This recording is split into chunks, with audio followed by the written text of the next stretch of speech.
धन्यवाद अध्यक्ष महोदय।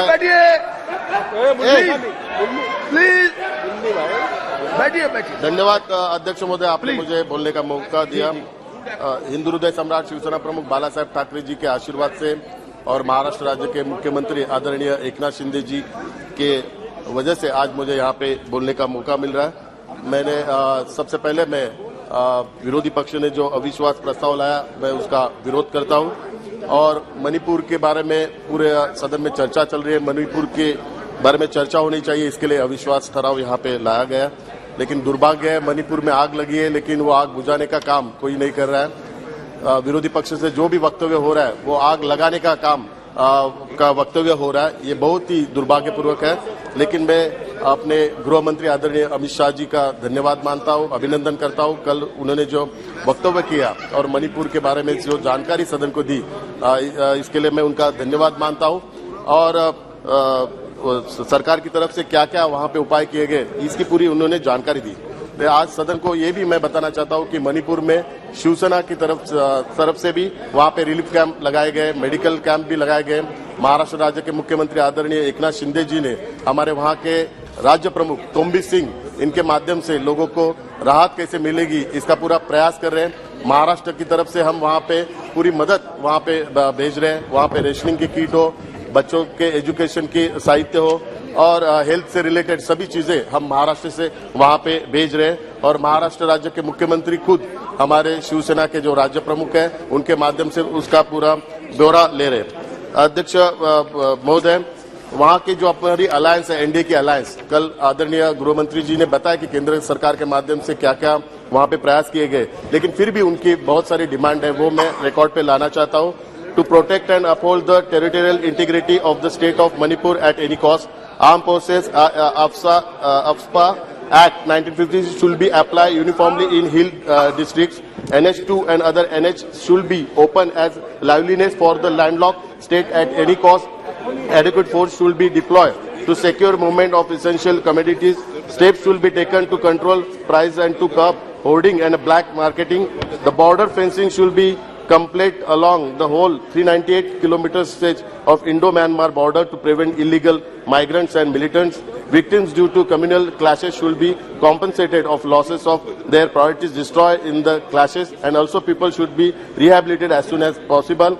To implement NRC with base year on 31st December 1961 immediately. Make Manipur State Population Commission functional immediately. Manipur land law may be amended to make it uniform land law in Manipur. Ban on internet may be lifted. The secretariat and other state government offices may be opened as soon as possible to facilitate people. Peace and normalcy should be restored immediately.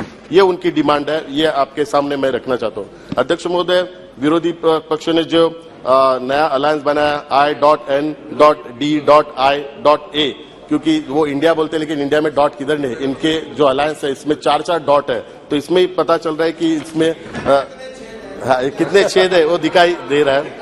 और लोगों को, क्योंकि पहले UPA नाम था, UPA नाम भ्रष्टाचार से जुड़ा हुआ है, इसके लिए उसको छुपाने के लिए ये नया नाम इन्होंने लिया है। लेकिन आज भी पूरे विश्व में आप जाओगे तो भारत यानी कि मोदी जी का नाम लिया जाता है। आप विश्व में कहाँ पे भी जाएंगे तो आपको पूछेंगे कि आप कहाँ से आए, तो आप कहेंगे भारत, या वो तो बताएंगे कि मोदी जी का नाम आता है। तो मैं पूरे इतिहास में जाना चाहता हूँ। भारत शब्द में संस्कृत शब्द भ का अर्थ है प्रकाश। भारत शब्द का अर्थ है प्रकाश में मग्न होकर डूब जाना। अंधकार से प्रकाश की ओर जाना ही भारतीय संस्कृति है। तमसोमा ज्योतिर्गमय आए, अंधकार से प्रकाश की ओर चले, ऐसा मंत्र का अर्थ है। प्रधानमंत्री श्री नरेंद्र मोदी जी देश को अंधकार से प्रकाश की ओर ले जा रहे, यही भारतीयता है।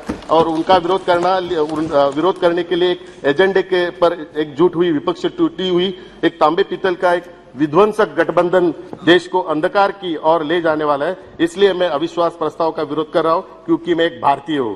भारत शब्द की एक उत्पत्ति भारत नाम के 3 महापुरुषों से हुई है। शकुंतला और दुष्यंत के पुत्र राजा भरत की कहानी महाभारत के एक महाकाव्य में आती है। भगवान श्री रामचंद्र के भाई भरत से हमारा परिचय रामायण में मिलता है। भरत का आदर्श भाई का प्रतीक है, जिन्होंने केवल भाईचारे के प्रेम और सिद्धांत के लिए सत्ता का त्याग किया था। भरत मुनि जिन्होंने नाट्यशास्त्र लिखा है, हमारे देश के संगीत, नाटक, नृत्य जैसी भी कलाओं की उत्पत्ति इसी विज्ञान से मानी जाती है। ये तीन भरत क्रमशः शिव, सत्य और सुंदर तत्व को प्रेरित करते हैं। यही सिद्धांत मतलब भारत है।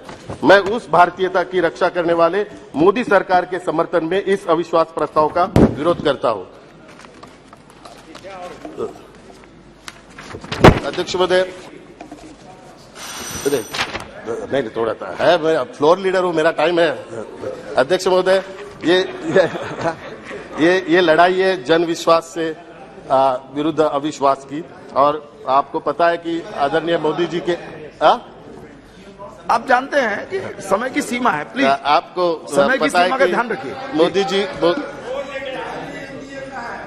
और आपको पता है दूसरा भरत नाम है, दूसरा अपना नाम हिंदुस्तान है, क्योंकि हिंदू हृदय सम्राट शिवसेना प्रमुख बाला साहब ठाकरे का कहना है कि देश को अलग हिंदू राष्ट्र बनाने की जरूरत नहीं है, क्योंकि ये हिंदू राष्ट्र है। इसलिए वे बड़े गर्व से भारत को हिंदुस्तान कहते थे।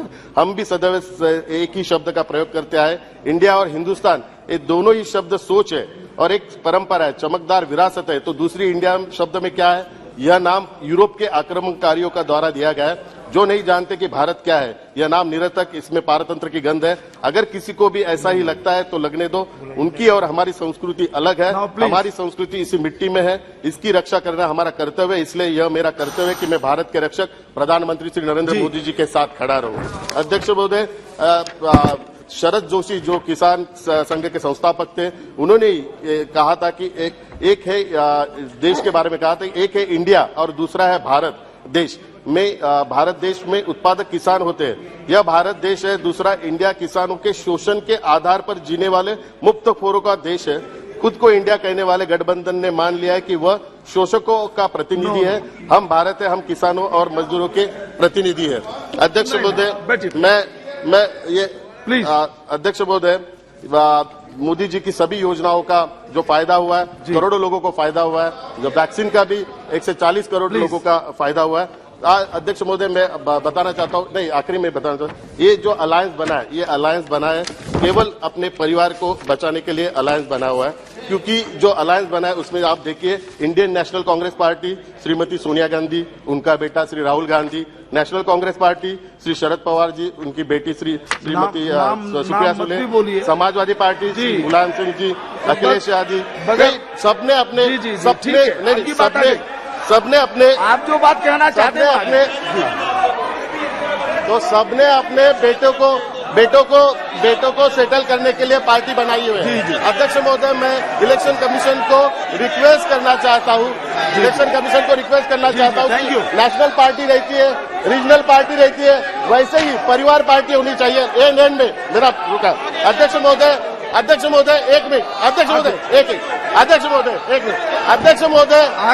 महोदय, ये अलायंस क्यों बना है उसका कारण बताता हूँ।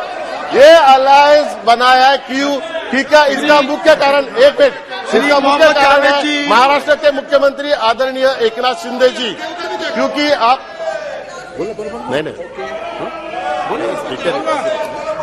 अध्यक्ष महोदय के बाद समय दूंगा। अध्यक्ष महोदय, ये अलायंस बना है। ओके, नहीं सर, दो मिनट खत्म कर रहा हूँ सर कंक्लूड करो आप। 1 मिनट में बात कर। अध्यक्ष महोदय, ये अलायंस बना है क्योंकि इसका एक मुख्य कारण है महाराष्ट्र राज्य के मुख्यमंत्री आदरणीय एकनाथ शिंदे जी।